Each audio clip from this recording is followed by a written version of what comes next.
Vamos a continuar entonces con lo que es el agua. Habíamos dicho que esta célula, aparte de las biomoléculas que hemos hablado un poquito al inicio, se compone principalmente de agua. Y el agua vendría a ser una biomolécula inorgánica, es la biomolécula inorgánica más importante. Y es importante porque realmente sin esta molécula, que es la más abundante que tenemos en nuestras células y en el organismo, no podría existir la vida. Entonces vamos a hablar un poquito acerca del agua, sus propiedades, las funciones, cuál es la importancia que tiene esta biomolécula, ¿no? Entonces, yo voy a tener, en este caso, que cuando estamos hablando del agua, como ustedes saben, la estructura del agua va a estar formada por 2 átomos de hidrógeno y un átomo de oxígeno, de tal manera que yo voy a tener la famosa fórmula del H2O, ¿no? Esta unión que presentan o que tienen los hidrógenos con el oxígeno, ¿no es cierto? La unión que presentan aquí es una unión de tipo covalente. ¿Qué significa una unión de tipo covalente? Unión de tipo covalente significa que es una unión fuerte, que es difícil, ¿no? de romper. Y esta estabilidad que le da esta unión covalente al oxígeno es lo que le da la característica, una de las características más importantes que va a tener el agua, ¿no? De la estabilidad como molécula, ¿no? Generalmente los electrones van a pasar más tiempo cerca al oxígeno, ¿no? Los electrones que tienen carga negativa van a pasar más tiempo cerca al oxígeno, mientras que en el caso de los hidrogeniones vamos a tener una carga más bien más positiva, ¿no? Como los electrones se van a rotar más cerca al oxígeno, entonces en este caso vamos a tener una carga más negativa hacia el oxígeno, ¿no? Y vamos a tener más bien una carga más positiva hacia los hidrogeniones. De tal manera que esta polaridad, que en un lado hay una carga más negativa y en la otra hay una carga más positiva, es que le va a dar la característica a esta molécula de agua de ser una molécula polar, ¿no? Tener esos polos, un polo más negativo y un polo más positivo. Entonces, esta unión, estas características de tener una unión covalente entre los hidrógenos y los oxígenos que le den la estabilidad y esta polaridad, que un lado sea más negativo y más positivo, es importante para las propiedades y las funciones que va a cumplir el agua, ¿no?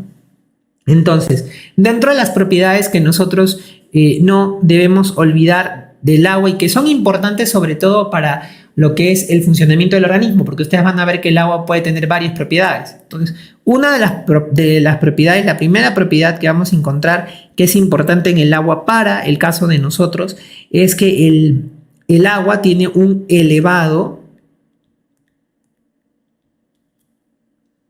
calor específico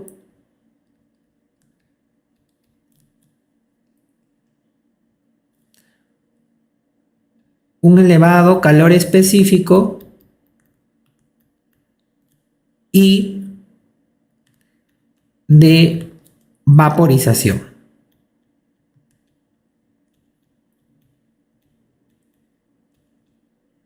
Un elevado calor específico y de vaporización.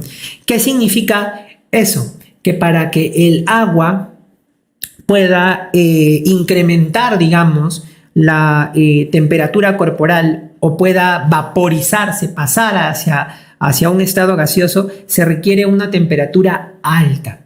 Y esa temperatura es usualmente mucho mayor a la temperatura a la cual nosotros nos encontramos usualmente de forma habitual, ¿no? Eso permite o da la posibilidad de que esta agua no incremente su temperatura con facilidad ni se evapore con facilidad en los distintos puntos que tenemos a nivel de todo nuestro planeta, ¿no? Esta propiedad del agua hace que nosotros podamos soportar temperaturas incluso altas, obviamente hasta cierto punto, temperaturas altas, sin que haya un compromiso en cuanto a las reservas de agua que nosotros tenemos o al agua que forma parte de nuestras células y de nosotros mismos, ¿no? De tal manera que siempre bajo esta premisa de un elevado calor específico y de vaporización, el agua se mantiene en un estado líquido a la temperatura ambiente,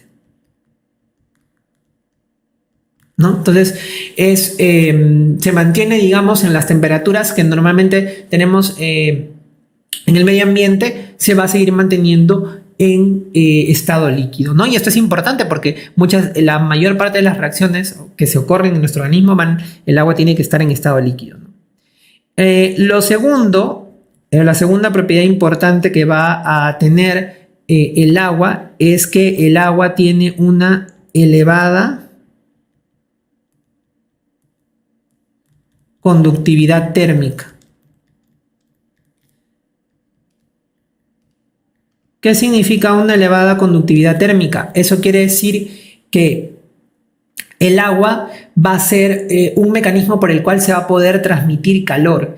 Y esto es importante porque si el agua no tuviera una elevada conductividad térmica, entonces, ¿qué es lo que sucedería? Habrían diferencias marcadas de temperatura en nuestro organismo debido a que el agua no puede conducir de manera adecuada el calor, ¿no? Imagínense tener la parte superior de nuestro cuerpo, por ejemplo, la cara, el cuello y el tórax de una temperatura, pero luego las piernas de otra temperatura. No habría un equilibrio en cuanto a la temperatura corporal y entonces eso generaría alteraciones en el metabolismo. Entonces, el hecho que el agua tenga una elevada conductividad térmica y al nosotros estar compuestos principalmente de agua, eso permite obviamente que la temperatura corporal en todo nuestro organismo sea uniforme. Es otro dato importante en relación al agua, ¿no? ¿Qué más tenemos aquí respecto a las propiedades que va a tener el agua? El agua tiene una mayor densidad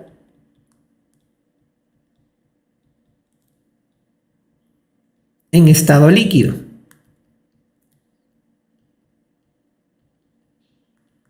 ¿No? El agua tiene una mayor densidad en estado líquido, ¿no?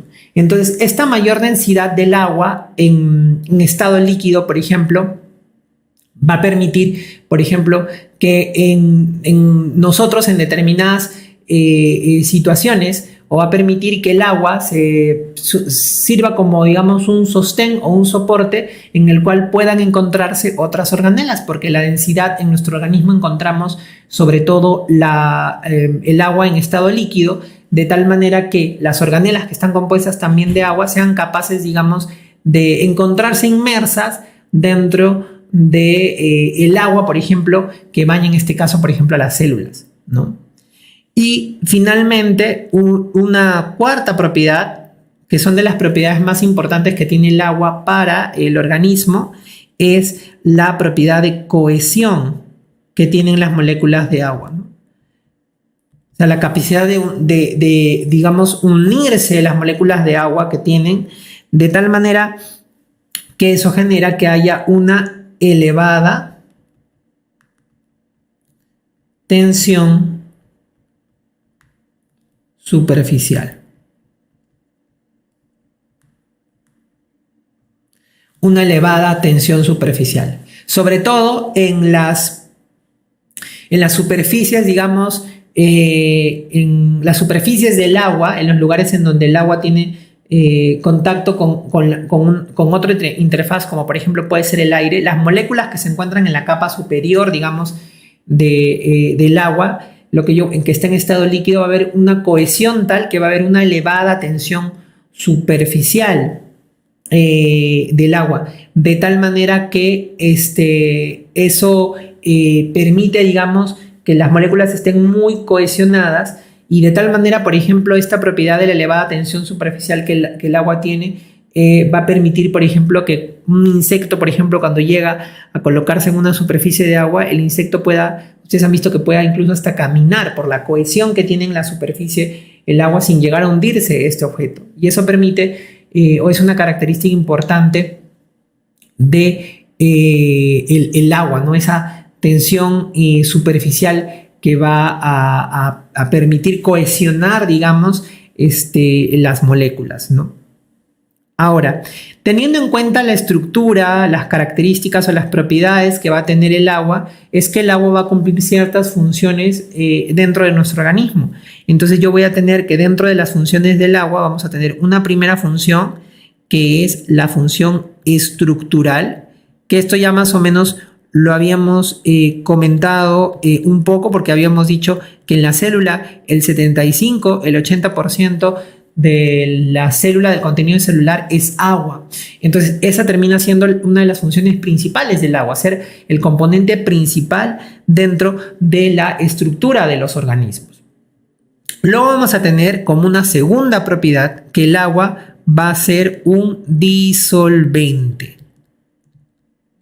¿Un disolvente de quién? Un disolvente sobre todo de moléculas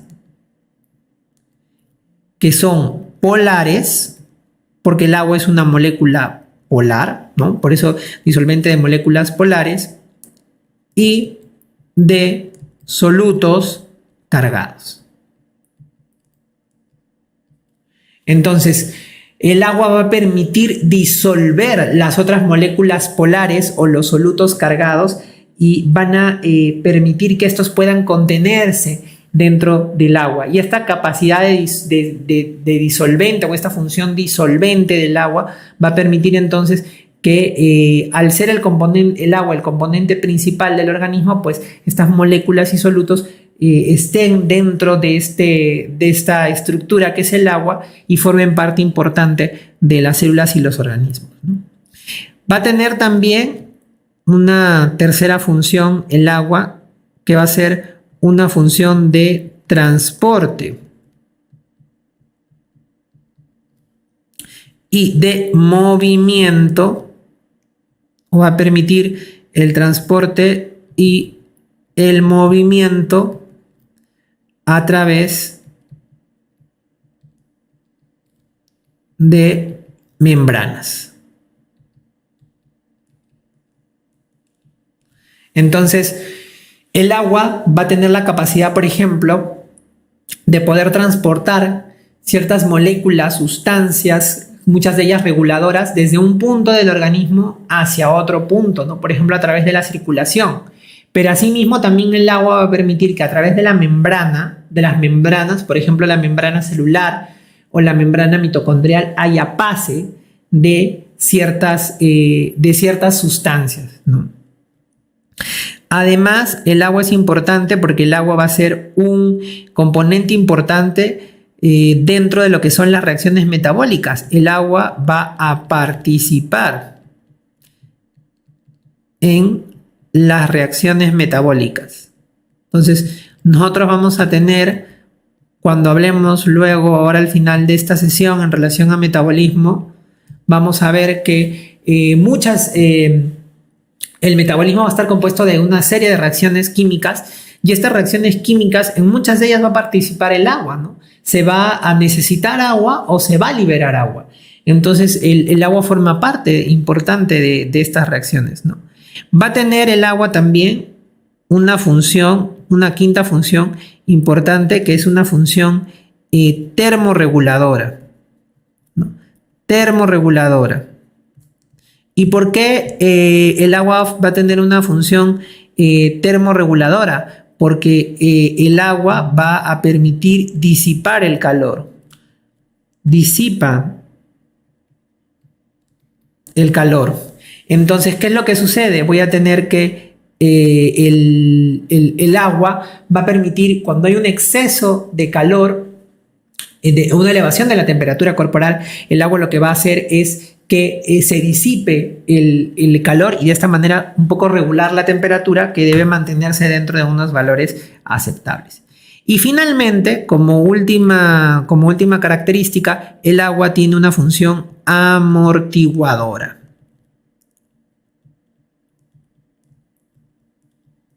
¿Y dónde va a ser su función amortiguadora del agua? Por ejemplo, en el líquido cefalorraquídeo, por ejemplo, ¿no? El líquido cefalorraquídeo en el sistema nervioso central, ¿no? El sistema nervioso central, acuérdense ustedes que está rodeada de estas meninges, que son estas membranas, y entre esas meninges se encuentra el líquido cefalorraquídeo, que va a permitir amortiguar el movimiento que puedan tener los órganos del sistema nervioso central. Y de la misma manera, por ejemplo, en las mujeres que están gestando para el movimiento del feto, ¿no? Por ejemplo, en el líquido amniótico. Entonces, en el líquido amniótico, por ejemplo, vamos a encontrar que el líquido amniótico protege al bebé, ¿no? Protege al feto, evitando que haya alguna lesión y entonces amortigua los movimientos que pueda tener el feto, ¿no? Entonces, bajo estas funciones que tiene el agua es que también es importante o es una molécula que realmente permite la vida, ¿no? Si no hubiera realmente agua, entonces al ser el componente más importante y tener tantas propiedades y funciones, pues no podríamos tener un adecuado funcionamiento del organismo. Entonces, si el agua es el componente más importante que nosotros tenemos, entonces es importante conocer cómo está distribuida el agua dentro de nuestro organismo, ¿no? Y esto es algo que mucho se suele preguntar y ustedes también lo han visto seguramente o lo van a ver también cuando hablen en la parte de fisiología. Pero es importante reconocer aquí cómo va a estar distribuida el agua en los distintos compartimentos que nosotros tenemos en nuestra estructura. Entonces, ya habíamos dicho a nosotros que el agua es el compuesto más abundante que vamos a encontrar en el cuerpo. Entonces, ¿qué cantidad de nuestro peso corporal va a ser agua? Entonces, se dice, aunque esto puede variar realmente dependiendo del sexo, de la edad y de la cantidad de tejido adiposo que pueda tener una persona, pero se dice que aproximadamente la cantidad de agua que de forma total que se encuentra en nuestro organismo se denomina como la famosa agua corporal total. El agua corporal total, lo voy a abreviar como ACT, es la cantidad, digamos así, la cantidad total de agua que tenemos en nuestro organismo, o sea, en el cuerpo. Entonces, ¿cuánto es esta agua corporal total en relación a nuestro peso? Se dice que es el 60% aproximadamente del peso que tiene una persona. Como les decía, esto es relativo. Recuerden que esto puede variar un poco dependiendo del sexo de la persona. Generalmente, a veces es un poco mayor en el varón, ¿no? Va a depender también de la edad, de la edad. Vamos a tener, por ejemplo, que es menor o va a disminuir al incrementarse la edad. Eso quiere decir que, por ejemplo, los neonatos tienen un mayor contenido de agua corporal total, pero los adultos y los adultos mayores un menor contenido, ¿no? Y también dependiendo del tejido adiposo. Entonces yo voy a tener que va a disminuir, por ejemplo, el agua corporal total disminuye al aumentar el tejido adiposo. Entonces, ustedes van a tener que estas situaciones pueden variar, digamos, el porcentaje de agua corporal total, pero usualmente en un paciente adulto, por ejemplo, se considera que es el 60% de su peso corporal. Entonces, por ejemplo, si yo tengo una persona que pesa 70 kilos, entonces si yo multiplico a los 70 kilos, le saco el 60%, entonces yo voy a tener que aproximadamente en la cantidad de agua corporal total vendrían a ser más o menos 42, pero en este caso el agua, las unidades de agua y de kilos son equiparables, entonces no voy a decir 42 kilos de agua, sino voy a decir 42 litros de agua, ¿no? Porque hay una equivalencia entre kilos y litros cuando hablamos de agua. Entonces yo voy a decir que si un varón tiene 70 kilos, entonces el 60% de ellos será 42 litros. Eso quiere decir que 42 litros de agua habría en la composición corporal de un individuo adulto, ¿no? Ahora, estos 42 litros de agua, el agua corporal total, yo la voy a poder dividir en dos componentes importantes. Entonces, yo voy a poder dividir el agua corporal total en lo que es el intracelular y en lo que es el extracelular. Bueno, es fácil de deducirlo, como lo dice su nombre, el intracelular hace referencia a lo que está dentro de la célula y el extracelular lo que está afuera de la célula.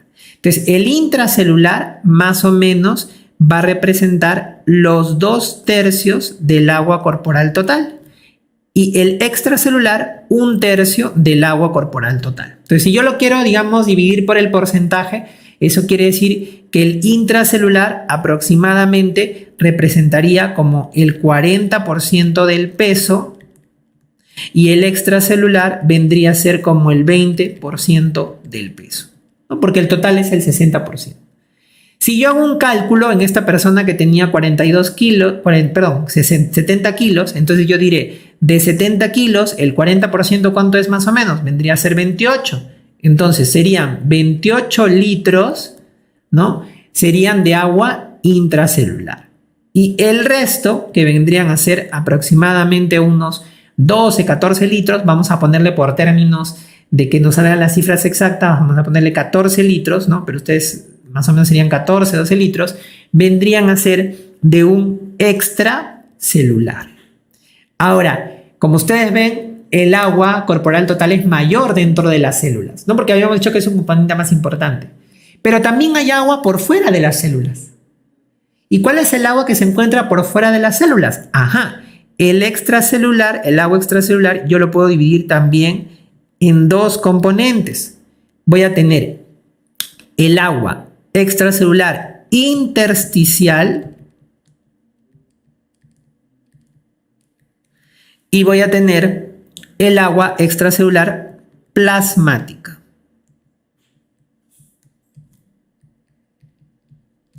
El agua extracelular intersticial, ¿qué es el intersticio? O sea, el intersticio es lo que rodea a las células. Entonces el agua intersticial va a ser aquella que rodea, baña directamente a las células en los tejidos. Y el agua plasmática, como su nombre lo dice, va a formar parte del plasma. ¿Qué cosa quiere decir el plasma? El plasma es la porción, perdón chicos, la porción líquida de la sangre.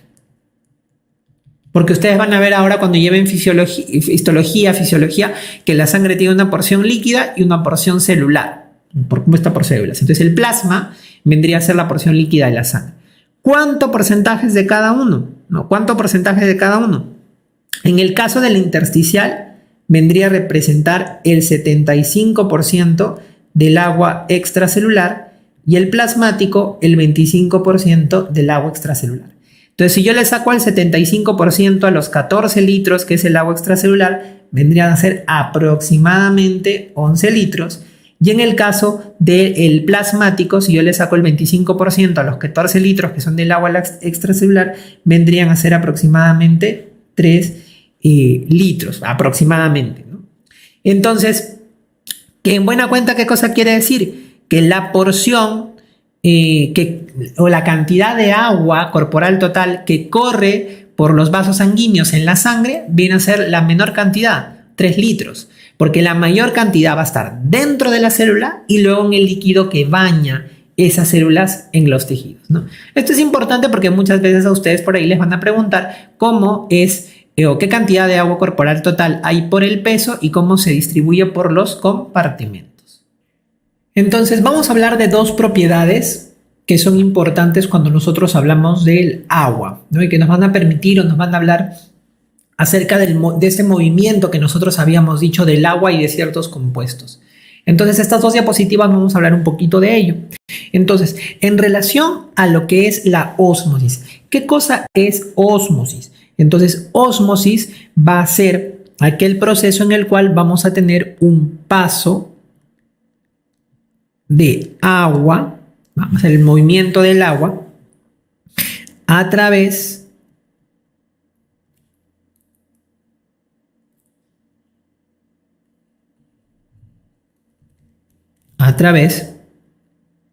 de una membrana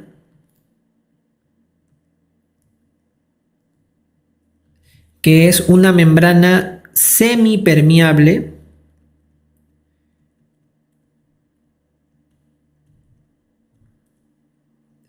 ¿Qué significa semipermeable? O sea, que permite el paso de ciertas sustancias, ¿no es cierto? A través de una membrana semipermeable debido a la diferencia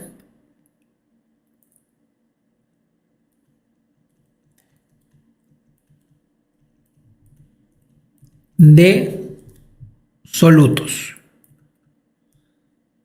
¿no? ¿Qué es lo que vamos a tener en esta situación entonces? Yo les había dicho que el agua va a ser el solvente más importante. Entonces el agua como solvente va a contener dentro de ella ciertas sustancias, ciertos compuestos que se van a conocer como solutos. Entonces, ¿qué es lo que yo voy a tener aquí? Voy a tener que una membrana, que es una membrana semipermeable, va a separar, digamos, dos compartimentos. Un compartimento que va a tener cierta cantidad de solutos disueltos en el agua y otro compartimento que tiene otra cantidad de solutos disueltos en agua. Entonces vamos a tener lo siguiente. Vean ustedes, tengo aquí yo la membrana semipermeable, como sucede en las membranas que componen a las células. Voy a tener que, separando esta membrana semipermeable a dos compartimentos, voy a tener un compartimento, vean ustedes, en donde hay una mayor cantidad de solvente y una menor cantidad de soluto, y voy a tener un compartimento en el cual voy a encontrar mayor cantidad de soluto en relación al solvente. Aquella solución en la que hay menor cantidad de soluto, donde hay menos solutos, a eso se le conoce como una solución diluida. Y aquella en la cual haya mayor cantidad de solutos se le conoce como una solución concentrada. Entonces, vean ustedes que yo tengo a un lado de la membrana una solución concentrada y al otro lado de la membrana una solución diluida. Si yo quiero comparar la concentración de los solutos que hay entre una membrana u otra, entonces yo diré la solución en este caso que se encuentra en este lado derecho va a tener una concentración que es mayor a la solución que yo encuentro en el lado izquierdo, ¿no? Porque hay mayor cantidad de solutos. Entonces, ¿qué es lo que sucede en esta situación? ¿Cómo se va a mover el agua en este sentido? Entonces, el agua va a ser el pasaje que va a tener, ¿no?, a través de esta membrana semipermeable desde una solución diluida a una solución concentrada.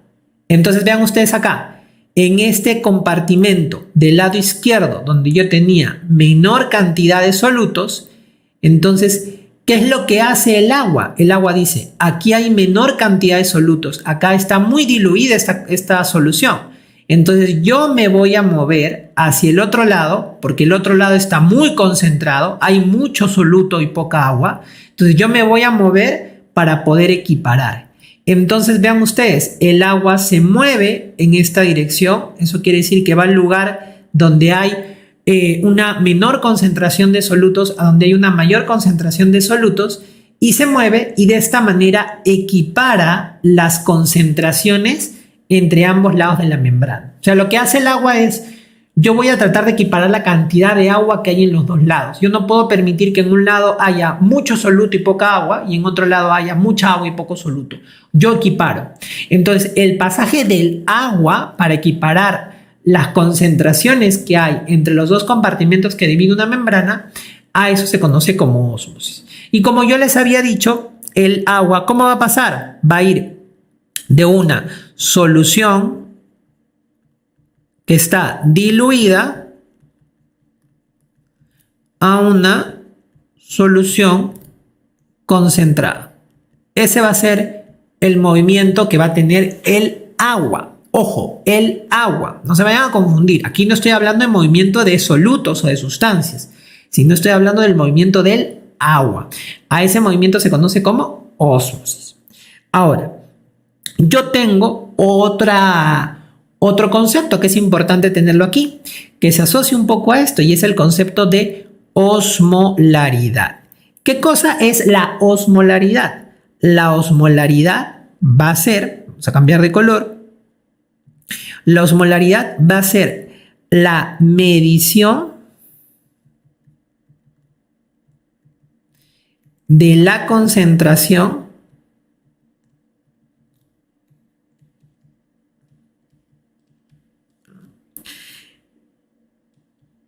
de un soluto, ¿no?, o de solutos en una solución. Entonces, ¿cómo lo voy a medir, no? Yo mido qué tanta cantidad de solutos hay en una solución determinada. Entonces, eso quiere decir que yo puedo decir, hay tanta cantidad de solutos por tanta cantidad de solución. Los solutos generalmente nosotros los medimos en osmoles o miliosmoles, y las soluciones, como cualquier disolvente, se miden en litros. Entonces yo lo que voy a medir aquí va a ser la cantidad de osmoles de soluto por litro de solución. O miliosmoles en algunos casos, ¿no? Miliosmoles o osmoles por litro. Entonces yo voy a tener, por ejemplo, que en un medio líquido, como por ejemplo es el agua, que es la sangre, yo voy a tener que van a haber solutos que se van a disolver en el plasma, que es la porción líquida del agua, y yo voy a decir que la sangre va a tener una determinada osmolaridad. De la misma manera la orina, ¿no? La orina va a ser un líquido, que en este caso va a ser el agua, ¿no es cierto?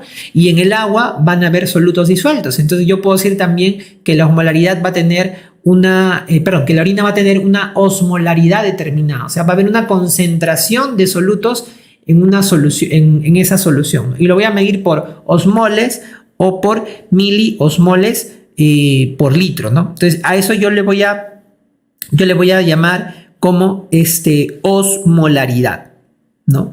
Entonces ustedes van a tener, por ejemplo, cuando vean la osmolaridad, hay fórmulas para calcular la osmolaridad del plasma, por ejemplo, pero van a ver que hay ciertos solutos que van a ser mucho más importantes dentro de lo que es la medida de osmolaridad del plasma. Entonces, por ejemplo, cuando yo quiera acá, le voy a poner como un asterisco, ¿no? Por ejemplo, cuando ustedes vean o se hable acerca de la osmolaridad del plasma, ¿no? O sea, la cantidad de solutos que hay en plasma, entonces yo voy a tener que dos componentes importantes van a ser, por ejemplo, el sodio, que es el componente más importante, por ejemplo, del plasma, es el soluto más importante dentro que se va a disolver dentro del plasma.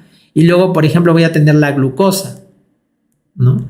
Entonces van a ver ustedes que muchas de las fórmulas que calculan la osmolaridad plasmática van a encontrar dentro de la fórmula el sodio y a la glucosa, porque son los solutos más importantes que van a encontrarse disueltos en el plasma, ¿no? Entonces, dependiendo de la osmolaridad que yo tenga, entonces yo voy a tener o voy a poder clasificar a una solución como una solución hipertónica, una solución isotónica o una solución hipotónica, si es que yo la comparo, ¿no? Si es que yo la comparo con la osmolaridad que, por ejemplo, hay en el intracelular. Cuando yo hago la comparación de dos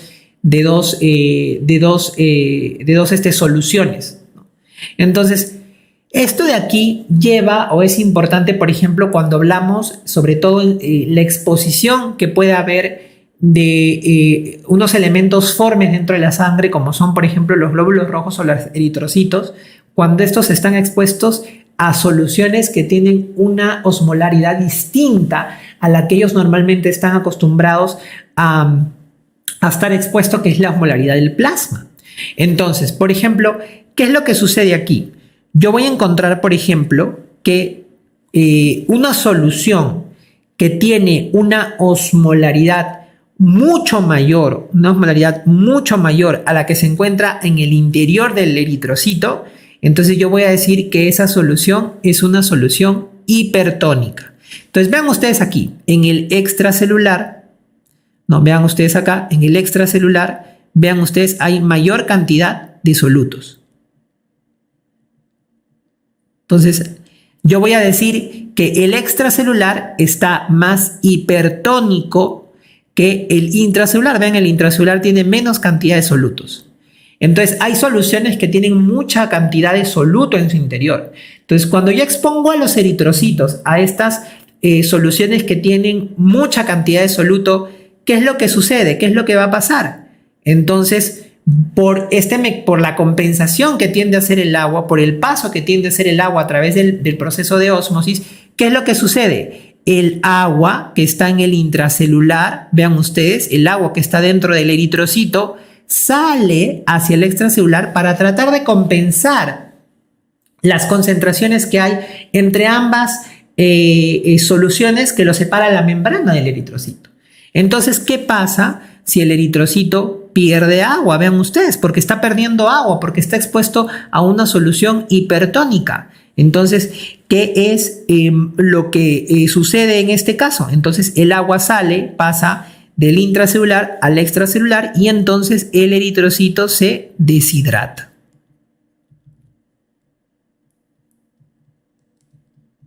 ¿No? El eritrocito pierde agua. Entonces voy a tener un eritrocito deshidratado, se deshidrata. Y esto no está bueno, ¿por qué? Porque al deshidratarse, perder agua, el eritrocito, vean ustedes cómo se deforma, pierde su forma, ¿no? Se deshidrata, se deforma y obviamente este eritrocito no va a poder cumplir su función, ¿no? Ahora, vean ustedes qué sucede más bien si el eritrocito está expuesto a una solución más bien que tiene poca cantidad de solutos. Vean ustedes, en este caso, en el extracelular, yo voy a encontrar que hay poca cantidad de solutos, ¿no? Y en el intracelular hay mucha cantidad de solutos en comparación, ¿no? con el extracelular. Entonces, ¿qué es lo que sucede? Igual, el agua trata de equiparar las concentraciones a través de esta membrana semipermeable que es la membrana del eritrocito, y lo que sucede es al revés, ¿no? En vez de que salga el agua como sucedía en una solución hipertónica, en una solución hipotónica lo que sucede es que el agua que se encuentra en el extracelular ingresa al eritrocito. Entonces, ¿qué es lo que pasa cuando el agua ingresa al eritrocito? Entonces, el eritrocito, ¿qué es lo que va a pasar? Se va a hinchar. Va a aumentar su volumen por el ingreso de agua que va a encontrar. Y al hincharse el eritrocito, ¿qué es lo que va a pasar? Va a llegar a un determinado momento en donde ya no va a aguantar la cantidad de líquido que está ingresando a ese eritrocito y se va a romper, ¿no? Que nosotros el nombre de la ruptura del eritrocito, nosotros lo conocemos como lisis, ¿no? La ruptura de una célula se conoce como lisis. Entonces el eritrocito se lisa, se produce hemólisis, se llama la ruptura del eritrocito. Entonces el eritrocito se rompe, se lisa y entonces se pierde la función también en este caso del eritrocito porque el eritrocito muere, ¿no? Entonces vean ustedes que el concepto de osmolaridad en este caso me ayuda un poquito para poder determinar la concentración que hay de una solución y cómo esta, si yo expongo a mis células que tienen una cierta concentración en su intracelular, si yo expongo a mis células a un cambio en la osmolaridad extracelular, entonces van a haber problemas, ¿no? Si yo tengo una sustancia muy hiperosmolar, ¿no? Que se conoce como una sustancia hipertónica, entonces, ¿qué es lo que va a pasar si yo tengo una sustancia hipertónica? El agua sale, ¿no? Por el mecanismo de ósmosis del intracelular hacia celular, el eritrocito se deshidrata y se deforma. Por otro lado, si yo tengo una solución, expongo a mis eritrocitos a una solución que es hipotónica en comparación con el interior del eritrocito, el agua ingresa por el principio de ósmosis del extracelular al intracelular, el eritrocito se hincha, se rompe y se lisa, ¿no? Entonces, ¿Qué es lo que esto es importante porque se traduce en la parte clínica, ¿no? Porque, por ejemplo, cuando yo quiero hidratar, es decir, ponerle una solución a un paciente en la sangre, ¿no? Que esa solución va a estar en contacto con los eritrocitos. ¿Qué es lo que yo necesito poner? Yo necesito colocar una solución que sea isotónica. ¿Qué significa isotónica? Isotónica significa que haya una similitud entre la osmolaridad que existe en el interior de la célula y el exterior de la célula. Entonces ustedes ven que si la solución que yo inyecto a mi paciente es isotónica, es decir, va a tener la misma concentración que el intracelular, no hay ningún pasaje de agua y lo único que yo estoy haciendo es hidratar, aportarle líquido a mi paciente. ¿Ven? Ahora, vean ustedes que en el caso de que yo utilice, por ejemplo, una solución que es demasiado concentrada, entonces, ¿qué pasa? Si yo no tengo la precaución y le pongo una solución muy concentrada a mi paciente a la sangre, ¿qué es lo que pasa? El eritrocito entonces va a decir, uy, el extracelular está muy cargado, voy a liberar agua y el eritrocito se deshidrata y se deforma. Por otro lado, si yo le pongo o lo hidrato a un paciente con una solución que es muy diluida en comparación con el interior del eritrocito, el eritrocito dice, no, eso no puede ser posible, voy a jalar agua. Entonces jala agua, el agua pasa al interior del eritrocito, el eritrocito se hincha y se rompe y se produce lisis. Y este principio es importante porque cuando uno quiere hidratar al paciente, entonces yo voy a ver cómo está la osmolaridad del plasma, voy a percatarme de ello para yo, de acuerdo a eso, poder pasar una solución que tenga una osmolaridad o una tonicidad similar en algunos casos, o en algunos casos podré variar el tipo de solución dependiendo de cómo esté la osmolaridad de mi plasma. Entonces vean ustedes la importancia de reconocer esto en relación a los eritrocitos, ¿no? Ahora, pero ahí hemos hablado un poco acerca de lo que es el movimiento del agua, ¿no? Y si bien no es propiamente del agua, sino que vamos a hablar de los solutos, es importante también porque vamos a hablar un poco cuando hablemos de metabolismo de las macromoléculas, cómo se realiza el transporte de los solutos en este caso. Porque ya hemos hablado de cómo se mueve el agua a través de las membranas, pero cómo es el transporte de solutos en este caso. Entonces, el transporte de solutos yo lo puedo clasificar básicamente en dos grupos, ¿no es cierto? Entonces voy a tener aquellos solutos que se van a transportar de una forma pasiva, como ustedes ven aquí, transporte pasivo, y voy a tener una forma de transporte que es el transporte activo. ¿Cuál es la diferencia entre uno y otro? Para que no te olvides, el transporte pasivo, básicamente, no hay gasto de energía. Y en el transporte activo sí hay gasto de energía, ¿no? Por eso uno es pasivo y el otro es activo, ¿no es cierto? Entonces, voy a tener, por ejemplo, dentro del transporte pasivo, vean ustedes aquí, lo vamos a escribir por aquí, dentro del transporte pasivo yo voy a tener entonces los mecanismos de difusión. ¿Qué cosa significa la difusión? La difusión es el paso de una molécula o de un soluto de un lugar, ¿no?, de mayor concentración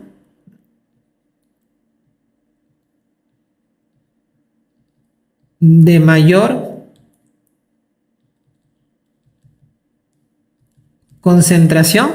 un lugar de mayor concentración a uno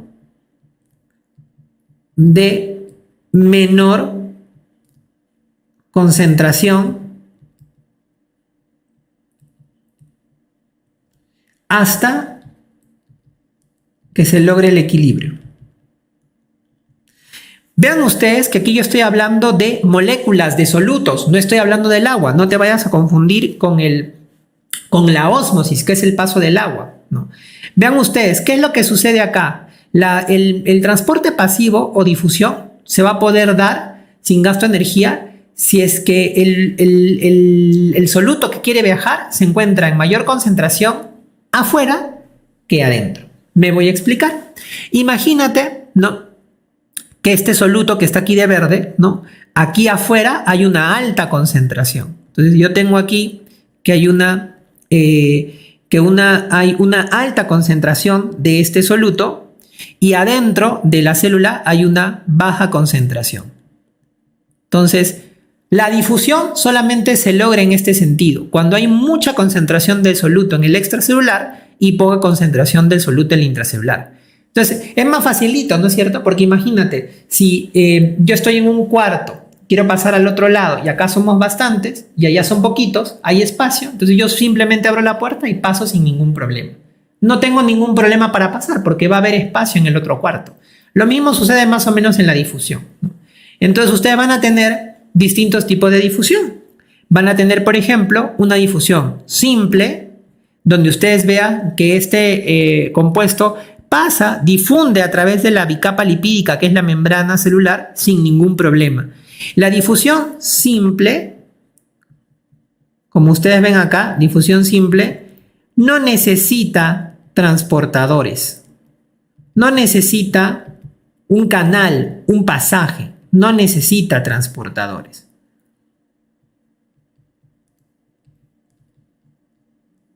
Entonces pasa solito nomás. En cambio, la difusión facilitada sí necesita transportadores. ¿Y cuál puede ser ese transportador? Puede ser un canal iónico, que el canal iónico básicamente son para los iones, las sustancias que están cargadas, ¿no? Que están cargadas. O puede ser una proteína transportadora, como por ejemplo una permeasa, ¿no? Un transportador que va a permitir que pase, ¿no? Como un caminito, como si fuera un cochecito que lo hace pasar, ¿no? Entonces, la molécula en el transporte pasivo puede pasar de manera simple, directamente, sin ningún transportador, o facilitado por un transportador, que puede ser un canal iónico, en caso sea una molécula cargada, o una permeasa, que es una proteína que permite que pase como un canalcito, ¿no? Como un puentecito que lo hace pasar. Y, bueno, la diferencia vendría a ser el transporte activo, ¿no? El transporte activo, en este caso, yo voy a hacer que la molécula base, o va a pasar la molécula de un lugar de menor concentración a uno de mayor concentración. ¿Eso qué quiere decir? Que la molécula tiene que ir de un lugar en donde hay poca cantidad de ese soluto a un lugar que haya mayor cantidad de ese soluto. Entonces imagínense nuevamente el mismo ejemplo, ¿no? Si yo estoy en un cuarto en donde somos poquitas personas y de repente yo veo que al otro lado, en la otra habitación, está todo llenecito, no puedo pasar, no voy a poder pasar fácilmente. Entonces tengo que pasar con dificultad, tengo que gastar energía para poder pasar. Entonces el transporte activo, hay gasto de energía. ¿Por qué? Porque se necesitan bombas. Aquí no hay canales, aquí no hay permeasas, acá hay bombas, ¿no? Estas bombas gastan energía. Vean que el ATP es la molécula energética. Gastan energía y entonces, ¿qué dicen? Ah, ya, acá que hay poquita cantidad de soluto, yo te saco a la fuerza con energía y te mando al otro lugar que hay mayor concentración. Entonces, el transporte activo por eso se hace a través de bombas que permiten el paso de un lugar de menor concentración a un lugar de mayor concentración, ¿no? Esos son los transportes principales que hay de solutos. No te vayas a confundir con la ósmosis, que es del agua, ¿no? Y también tienes el gradiente electroquímico, que en este caso básicamente funciona mucho también las cargas que puedan tener las moléculas, pero yo quiero que te acuerdes bien del transporte pasivo, del transporte activo, y diferéncialo de la ósmosis, que es el paso del agua. Estos son transportes de solutos.